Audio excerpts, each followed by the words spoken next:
तर राज्यातील मंत्रिमंडळ विस्तारानंतर काल खातेवाटप जाहीर करण्यात आलेलं आहे। त्यानंतर पुढील घडामोडी घडत असतानाच शरद पवार यांनी मुख्यमंत्री देवेंद्र फडणवीस यांच्याशी फोनवरून चर्चा केली आहे। पुण्यातून शरद पवारांनी मुख्यमंत्री देवेंद्र फडणवीस यांना फोन केला। त्यावेळेला त्यांनी काही महत्त्वाच्या विषयांवरती त्यांच्याशी चर्चा सुद्धा केलेली आहे। पुण्यातील भीमथडी जत्रेला येण्याचं पवारांनी फडणवीसांना निमंत्रण दिलेलं आहे। तसंच बीड जिल्ह्यातील संतोष देशमुख यांच्या प्रकरणाबाबत शरद पवारांनी मुख्यमंत्री देवेंद्र फडणवीस यांना लक्ष घालण्याची विनंती केलेली आहे। काल भेटून आलो त्या ठिकाणची स्थिती अत्यंत गंभीर आहे। त्या घटनेची सखोल चौकशी करून न्याय देण्यासाठी प्रयत्न व्हायला हवेत। तसंच दिल्लीमध्ये होणाऱ्या साहित्य संमेलनाबाबत सुद्धा शरद पवारांनी मुख्यमंत्र्यांशी चर्चा केलेली आहे।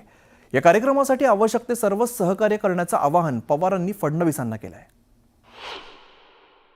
या जत्रेला प्रचंड प्रतिसाद नेहमीच असतो, पण यावेळेला महाराष्ट्राच्या बाहेरून सुद्धा विशेषतः तेलंगणा आणि काही राज्यातून अधिक प्रतिसाद मिळालेला दिसतोय आणि त्यामुळे भीमथडीचं काम आता देश पातळीवर जात आहे आणि देश पातळीवर ठिकठिकाणी जे उत्तम कलावंत आहेत त्या सगळ्यांचा सहभाग याच्यामध्ये होतोय।